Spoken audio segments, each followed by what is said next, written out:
Okay, so hello mga boss, magandang araw sa inyo at welcome back again na naman sa ating channel at sa panibagong video tutorial na naman. So nandito ulit yung ating mock-up, no, yung ating Motorstar, kung saan nagawa na natin ito ng video tutorial kung paano mag-install ng mini driving light na walang relay, paano mag-install ng passing light sa napakadaling paraan. Bali, kung mapapansin nyo, nakatanggal na nga pala yung mga socket nito, open na yan. Tinanggal ko na rin yung head at yung dashboard para naman makapag-tutorial tayo ng malinis at maayos. So ngayon mga boss, kung mapapansin nyo or kung nabasa nyo na yung ating thumbnail, bali tuturuan ko kayo kung paano mag-install nitong ating busina. Kung mapapansin nyo, walang wiring yan. At nandyan yung ating mga sockets. So naka-ready na yan. Syempre may susian tayo. Functional yan mga boss. Okay. Sa pag-install ng busina mga boss, pwede tayo makapag-install ng busina kahit wala tayong battery, no? Pero much better, mas maganda kung meron tayong battery para stable yung busina natin.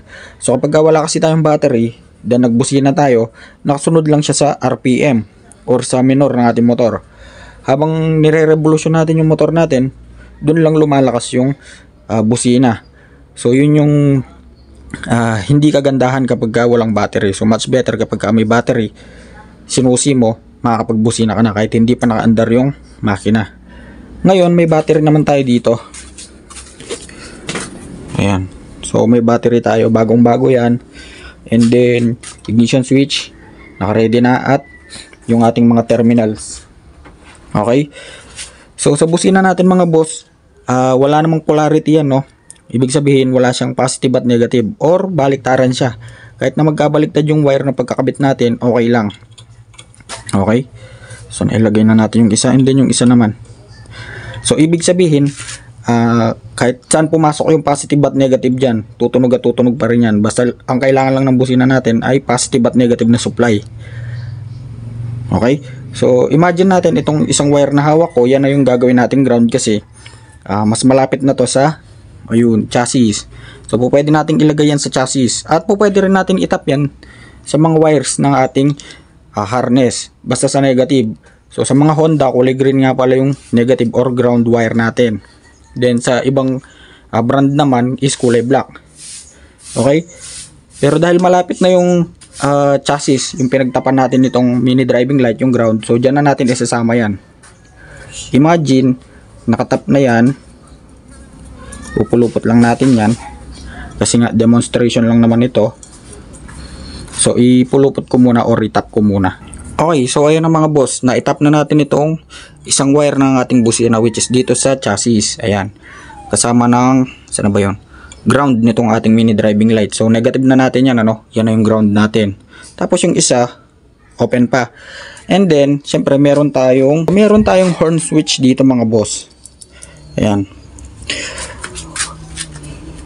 Sa horn switch mga boss, kung meron na tayong negative dito, ayan, kung yung isang wire natin negative na, so ibig sabihin positive na tong isa. Ngayon magko-connect tayo mga boss sa accessory wire. So imagine, meron tayong mga wirings dyan, no, nandyan pa yung board natin, nandito pa. So manggagaling lang yung accessory wire natin mga boss dito. Saan ba yun? Ito. Dyan, so kulay black na yan. Yan yung pinaka-accessory wire natin. Imagine niyo yung kadugtong niyan, napakarami ng sinuplayan, no, sanga-sanga na yan. Papunta na yan sa push start, flasher, headlight, busina, ano pa ba, sa dashboard. Ayun. So kapag dinugtong mo yung female socket nito, ganun na yung mangyayari. Napakarami ng sanga-sanga niyan. Kaya yung dashboard natin at yung headlight natin, napakaraming wirings, no? Especially yung mga ilaw pa ng indicator natin sa gear and then sa fuel. So napakarami ng sinusuplayan nito. Para hindi tayo malito, direkta na agad tayo dito sa susian natin para mas malinis yung tutorial natin. Kasi kapag buo pa yung wirings nyo, for example, okay pa naman to, napakarami ng wires nyan, no? Pero dahil dito sa tutorial natin, iniisa-isa natin step by step para masundan nyo. Okay? So dahil nga meron na tayong accessory wire mga boss, ayun, ayan, kulay black na yan, dinugtungan ko na yan ng wire at ito na yung magiging output nyan sa may kulay gray. So dyan tayo magtatap lagi mga boss, ano, dyan sa may kulay black na yan kasi yan yung accessory wire natin. Okay? So from battery, dyan yung output niya. So kapag sinusi natin, magkakaroon ng supply yan. And then itong red wire na to, yan yung galing sa battery. Positive na yan, live na yan. Kahit na hindi mo isusi, may supply na automatically yan. Okay, so mabalik tayo sa topic, dun sa dinugtong natin na wire sa accessory. So ganun din naman mga boss eh. Sa accessory wire na to, yung output nyan, yung kulay black na yan, ayun. So dun lalabas yan, tapos dito napakarami ng sanga-sanga nyan. Tapos yung black na yan, tatakbo pa yun dun, marami pang sinuplayan yan. Sa may bandang preno natin, tail light, brake light. Kaya ganun yung mangyayari, sanga-sanga yan. Then okay, so dito sa accessory wire, imagine, okay pa yung board natin, no? Yung cover natin, nakasalpak pa yung busina natin, yung horn switch natin. So kahit na magkabaliktad tong horn switch, kahit na magkabaliktad, okay lang naman yan kasi positive lang parehas yan. Okay, so itap natin siya kunwari dito sa may gray wire, yung dinugtong natin sa accessory wire. Okay, so ito na mga boss, na i-connect na natin. Ayan, karugtong na to ng accessory wire, yun yung kulay black. So pinagsama ko lang siya dyan, imbis na talupan ko parang marumi tignan, kaya itinap ko na rin siya dun sa may loob. So bali magkasama na yan. So imagine, sanga-sanga na yan, ano. So meron na supply itong ating horn switch. Next, yung isang wire, ayan, open pa, yan yung i-connect natin ngayon dito. Ayan, dito sa may ating mismong horn. So kung yung isa kanina nakatap na sa negative or sa chassis, so may ground na tayo, may supply na tayo ng ground. So sa positive naman, yun. So yan yung pagko-connectan natin, yung galing sa may horn switch, yung isang wire ng horn switch. So ipag-connect ko lang. So na-connect na natin mga boss. So tapos na natin ma-wiringan yung ating busina. So meron na tayong positive supply galing sa may accessory wire at negative supply galing dito sa chassis. So kapag sinusi natin ito, yan, pagkakaroon na tayo ng busina. Ayun. So ganun lang kasimple mga boss. Okay, so yung pinakita ko, actual na paraan, ano, malinis na paraan. Pero kapag sinundan nyo yung wiring nito, same lang naman yan, dadami lang yan kasi nga magkakasama na dyan. Pero nanggaling lahat ng accessory wire natin, yung positive natin, dito sa may kulay black. Ayan, so siya na lahat nagsusupply ng positive supply sa mga switch natin. Bali ganun lang kasimple mga boss. At bukod nga pala dito sa in-install natin, meron pa tayong tinatawag na negative trigger pagdating sa ating mga busina, kasi hindi lahat ng modelo ng motor or brand ay pare-parehas na positive trigger. So explain ko naman yung negative trigger. So pagdating naman sa negative trigger mga boss, yun lang yung positioning ng switch natin, o kung saan tayo maglalagay ng switch. Pwede kasi tayo maglagay ng switch sa positive line or sa negative line. So katulad nitong gagawin ko, baklasin ulit natin to. So tanggalin natin yung mga switch, yung switch na in-install natin.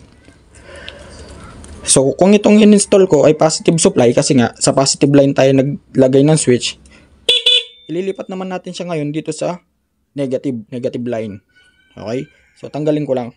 Yun, so naka-open na mga boss, ano, natanggal na natin. Bali ang ituturo natin ngayon yung pag-install ng negative trigger na busina. Then nandyan pa rin yung wire natin na galing sa accessory wire sa may ignition switch. So ang mangyayari, yung isang wire ng busina natin, tulad nga sabi ko, reverse polarity naman yung busina natin, kahit alin dyan ang pwedeng i-connect. Basta mapasukan lang yan ang positive at negative. So ipagko-connect natin ngayon yung isang wire ng busina dito sa may galing sa accessory wire natin. Okay, so connect ko lang to. Okay, ayun mga boss, so na-connect ko na, no. So ibig sabihin may positive supply na yung busina natin galing sa accessory wire. Take note mga boss, hindi tutunog yan hanggat hindi natin sinususi, kasi nga yung accessory wire connected sa may ignition switch natin. So yan yung pinaka ignition switch. So kailangan naka-on muna yan para magkaroon ng positive supply. Bali ang mangyayari ngayon, itong kabilang wire naman ng ating busina, dudugtungan natin yan ng switch. Okay, kahit alin dito sa dalawang wire na to, pwedeng ito at pwedeng ito. So idugtong ko lang. Okay, so naidugtong na natin mga boss. Ayan, so may positive supply na, negative na lang ang kailangan. Nadugtungan na natin switch yung negative wire ng busina natin. So itatap na lang natin to sa may chassis. O pwedeng dito sa may mga wires na to, sa may ground. Pero mas malapit, mas madali dito sa chassis. Same lang naman yon.